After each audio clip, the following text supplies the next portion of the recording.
এই 1400 বীরের লাশ এখন এই জাতির ঘাড়ে। এই 1400 জন বীরের রক্ত আমাদের নদীগুলোকে এখন লাল করে রেখেছে। আমরা কথা দিচ্ছি, আমরা এই বীরদের সাথে ইনশাআল্লাহ বেঈমানি করব না। আমরা বিশ্বাসঘাতকতা করব না ইনশাআল্লাহ। আমরা তাদের সম্মান, তাদের আকাঙ্ক্ষা বাস্তবায়নে ইনশাআল্লাহ আমরা লড়ে যাব। আমরা জানি আমাদের জন্য নদীর অনুকূল স্রোত নাই। আমরা নদীর পাল্টা স্রোতে সাঁতার কাটছি। আমরা দমে যাব না ইনশাআল্লাহ। আমরা মঞ্জিলে পৌঁছবো এই জাতিকে নিয়ে মুক্তির মঞ্জিলে। আমি পরিষ্কার বলেছি অনেকগুলো জনসভায়, জামাতে ইসলামী এই যুগের সবচেয়ে বড় দল, কিন্তু আমরা কোন দলীয় সরকার কায়েম করতে চাই না। আমরা কোন পরিবার এবং গোষ্ঠীতন্ত্র কায়েম করতে চাই না। আমরা বাংলাদেশ জামাতে ইসলামীর বিজয় চাই না। আমরা চাই 18 কোটি মানুষের বিজয়। তিস্তা মাঠ থেকে এই বিজয়ের আওয়াজ শুরু হয়েছে। সারা বাংলায় আলহামদুলিল্লাহ এখন মুক্তির পক্ষে গণজোয়ার শুরু হয়েছে। এবার এই গণজোয়ার মানে 24-এর সেই আন্দোলনের তেজ। ওই আন্দোলনকে আমরা বুকে নিয়ে সামনে এগিয়ে যাবো ইনশাআল্লাহ। এদেশের যুবক যুবতীরা যেমন লড়েছে, লড়ে যাবে। তাদেরকে দমানো যাবে না, থামানো যাবে না। বাইরেকে বিশেষ কৃতজ্ঞতা। এই আন্দোলন প্রথম জ্বলে উঠে 15ই জুলাই, যেদিন আমাদের কলিজার টুকরা মেয়েগুলার হাতে গায়ে হাত দিয়েছিল ঢাকা বিশ্ববিদ্যালয়ের সন্ত্রাসী গুন্ডারা, ওই রাতেই বাংলাদেশ জ্বলে উঠেছিল। এরপরে আমরা দেখেছি কামানের সামনে দাঁড়িয়ে আমাদের কলিজার টুকরা আরেক মেয়ে বলেছিল, পিছনে পুলিশ, সামনে কি বলেছিল, সামনে স্বাধীনতা। স্বাধীনতাকে বেছে নিয়েছি, প্রয়োজনে জীবন দেব। এরাই আমাদেরকে শক্তি জুগিয়েছিল। মা কুলের সন্তানদের রাস্তায় এসে বলেছিলেন, আমার এই 10 মাসের সন্তান নিয়ে এখানে হাজির হওয়ার মানে হচ্ছে আজকে সারা বাংলাদেশের রাস্তায় যে কোটি কোটি যুবক যুবতী নেমেছে, তাদেরকে বলা যে সন্তান আমাদের একটা নয়, তোমরা সবগুলো আমার সন্তান। সাংবাদিকরা বলেছিল, মুহুর্মুহু গুলি, একটার পর একটা লাশ, আপনি কেন অবুঝ বাচ্চা নিয়ে এখানে এসেছেন? তিনি বলেছিলেন, আমি শহীদ হতে এসেছি। মা তোমাকে সালাম। এই মুক্তির এই বাকে মাদের যেখানে এই অবদান, আমরা বড় ব্যথিত। মায়েরা আপনাদের কাছে লজ্জিত।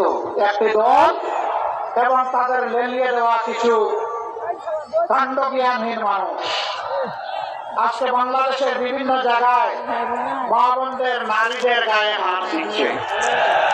তারা হুমকি দিচ্ছে কাপড় তুলে নেবে। তারা বলছে মেকআপ এবং হিজাব করে আসলে খুলে ফেলো। তারা বলছে এদেরকে ঠেকিয়ে দাও, যেখানে পাও ওদেরকে পিটাও। লজ্জা, লজ্জা। এরা কি মায়ের পেট থেকে দুনিয়া আসে নাই? যদি মায়ের পেট থেকে এসে থাকে, তাইলে মায়ের জাতির গায়ে হাত দেয় কিভাবে? এই ধরনের বেপরোয়া বেহায়া কথা বলে কিভাবে? মায়েরা ভয় পাবেন না, ভয় আপনারা পান না আমি জানি। তারপরে আপনাদের সন্তান হিসেবে আমাদের দায়িত্ব আপনাদেরকে শক্তি সাহস যোগানো। আপনারা লড়ে যাবেন, চোখে চোখ রেখে কথা বলবেন। এটি আমার বাংলাদেশ। এই বাংলাদেশে আর কোনো জমিদার মেনে নেব না। এই বাংলাদেশ হলো ইনশাআল্লাহ জনগণের বাংলাদেশ। আমরা মাদেরকে কথা দিচ্ছি, আমাদের সব কিছুর বিনিময়ে ইনশাআল্লাহ আপনাদের আবাসস্থলে, রাস্তাঘাটে, চলাচলে, কর্মস্থলে, সব জায়গায় আমরা ইনশাআল্লাহ আপনাদের শতভাগ নিরাপত্তা এবং মর্যাদা আমরা নিশ্চিত করব। এটি আমাদের 1 নম্বর অগ্রাধিকার। এই দেশে আমার মায়েদের কোনো নিরাপত্তা নাই। এই দেশ আমার হতে পারে না। আমার ওই দেশ, যে দেশে আমার মায়ের নিরাপত্তা থাকবে, আমার বোনের নিরাপত্তা থাকবে, আমার মেয়ের নিরাপত্তা থাকবে, তার গৃহে চলাচল এবং কর্মস্থলে তার অধিকার সুপ্রতিষ্ঠিত হবে। আমরা এখানে জাত দেখবো না, ধর্ম দেখবো না। বাংলাদেশের রাষ্ট্রের নিচে জমিনের উপরে যারাই নারী জাতির গর্বিত সদস্যা তাদেরকে সম্মান করা আমাদের সবথেকে বড় দায়িত্ব। এই দায়িত্ব ইনশাআল্লাহ আমরা পালন করবো। আমি ওই সমস্ত দুষ্টামির প্রতিবাদ করি, আমার পিছনে এখন লেগে গেছে। আপনারা দেখছেন না, 4 দিন আগে আমার আইডি হ্যাক করে যা তাই এখান থেকে চালাই দিছে। আর এমনি একটা দল ঝাঁপায় পড়ছে, তাই রে নাই রে নাই রে বলে গান শুরু করেছে। লজ্জা! ওদের চুনোপুটি তো গাইল বটে, ওদের বড় বড় মাথাগুলো একই গান গাওয়া শুরু করে দিল। কাণ্ডজ্ঞান কোথায়? আলহামদুলিল্লাহ আমাদের সাইবার টিম ওদেরকে শক্তভাবে কব্জা করে ধরে ফেলেছে। আপনারা দেখেছেন ইতিমধ্যে মেইন কালপ্রিট যে তাকে গতকাল পুলিশ গ্রেফতার করেছে। সত্য মেঘের আড়ালে ঢাকা থাকে না, সূর্যকে মেঘ ঢেকে রাখতে পারবে না। সত্য এখন উদ্ভাসিত, যা আল হক ও যাহাকাল বাতিল ইন্নাল বাতিলা কানা যাহুকা। সত্য এখন মানুষের দূরগুলা এসে দরজায় এসে বলছে টক টক টক, জেগে উঠো, লাটো, সামনে এগিয়ে যাও, পিছনে তাকানোর কোনো সময় নেই, পিছন নিয়ে কামড়া কামড়ি নাই, জাতিকে বিভক্ত করা নাই। আপনারা সেই ম্যারাথন দৌড়ে সবাই সামিল হবেন ইনশাআল্লাহ। যুবকরা, আমি আগে বলেছি এখনো বলছি, যুবকদের হাতে অপমানজনক বেকার ভাতা তুলে দিব না। সবগুলো হাতকে শিক্ষা প্রশিক্ষণ দিয়ে দেশ করার কারিগরের হাতে ইনশাআল্লাহ আমরা কনভার্ট করবো, পরিণত করবো। সেদিন কাজগুলো সবার ন্যায্য পাওনাগুলো হাতে দিয়ে বলবো, এগিয়ে যাও, এই দেশ তোমাদের। উড়োজাহাজের ককপিটে বসো, আমরা বসবো প্যাসেঞ্জার সিটে ইনশাআল্লাহ। সেই গতিতেই বাংলাদেশ সামনে এগিয়ে যাবে। সেই যুবক, সেই সাহস, সেই উদ্যম, সেই শক্তি আমি আজকে কুড়িগ্রামের এই মাঠে দেখতে পাচ্ছি। যুবকরা তৈরি হয়ে যাও, এই বাংলাদেশ তোমাদের হাতে তুলে দিচ্ছি ইনশাআল্লাহ। এই বাংলাদেশের ভাগ তোমরা বহন করতে রাজি আছো? এগিয়ে যাবো, কেউ থামাতে পারবে না ইনশাআল্লাহ। বাধা মানবো না ইনশাআল্লাহ, বাধা মানবো না কোনো ভাবে। এবার জনতার বিজয় ঠেকিয়ে রাখতে পারবে না ইনশাআল্লাহ। এই কুড়িগ্রাম জেলার দুঃখ, 3 নদী বর্ষা আসলেই মানুষের বুক কাঁপতে শুরু করে, তার ঠিকানাটা চিরতরে বিলীন হয়ে যাবে।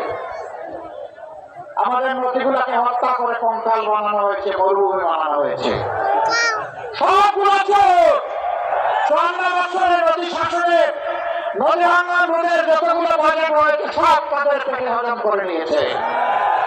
নদী সংস্কারের কাজ করে নাই।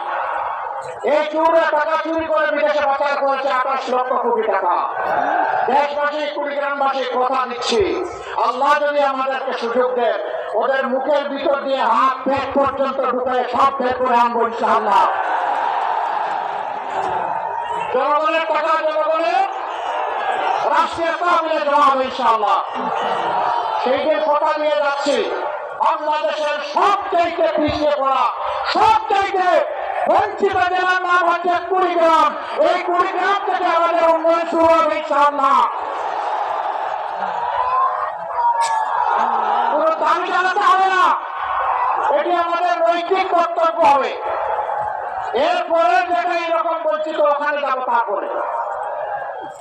বঞ্চিতদের আর কোনো মিছিল করার প্রয়োজন হবে না। যারা রাষ্ট্রের দায়িত্বে যাবে, রাষ্ট্রের তারা মালিক নয়, এই রাষ্ট্রের তারা চকিদার, চকিদারকে চকিদারের দায়িত্ব পালন করতে হবে। ভাই বন্ধুগণ, আমরা ইতিমধ্যে ঘোষণা করেছি ইনশাআল্লাহ এই উত্তরবঙ্গকে আমরা কৃষি শিল্পের রাজধানীতে পরিণত করবো ইনশাআল্লাহ। আমাদের যুবকরা কাজ পাবে, যুবতীরা পাবে, মায়েরা পাবে, ভাইয়েরা পাবে। কেউ সেদিন দেখা থাকবে না ইনশাআল্লাহ। যখন কৃষি বিপ্লব এখানে হবে তখন সবাই কাজ পেয়ে যাবে। বলবেন আমাদেরকে শুধু কৃষক বানায় রাখবেন না, আপনাদের বুক থেকে, ঘর থেকে, মায়েদের গর্ভ থেকে আগামী প্রধানমন্ত্রীও বের হবে ইনশাআল্লাহ। আমরা সেই প্রত্যাশা করি, আল্লাহর দরবারে দোয়া করি যে এই বঞ্চিত এলাকাকে আল্লাহ যেন মণিমুক্তা দিয়ে ভরে দেয়। কৃষি বিশ্ববিদ্যালয়ে কুড়িয়ে কুড়িয়ে 2টা ডিপার্টমেন্ট তাও পাড়া বাড়িতে, এটি এই এলাকার মানুষের প্রতি উপহাস।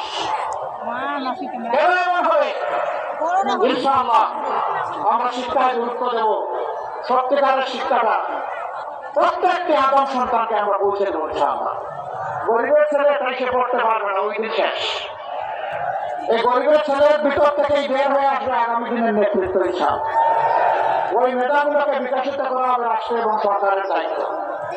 আমরা আল্লাহর উপর ভরসা করে ঘোষণা দিয়ে যাচ্ছি, আপনারা দোয়া করেন যে কথাগুলো বললাম সেই কথাগুলো যেন বাস্তবায়ন করার তৌফিক এবং আল্লাহ তাআলার সাহায্য আমাদেরকে দিয়ে আমাদেরকে কবুল করেন।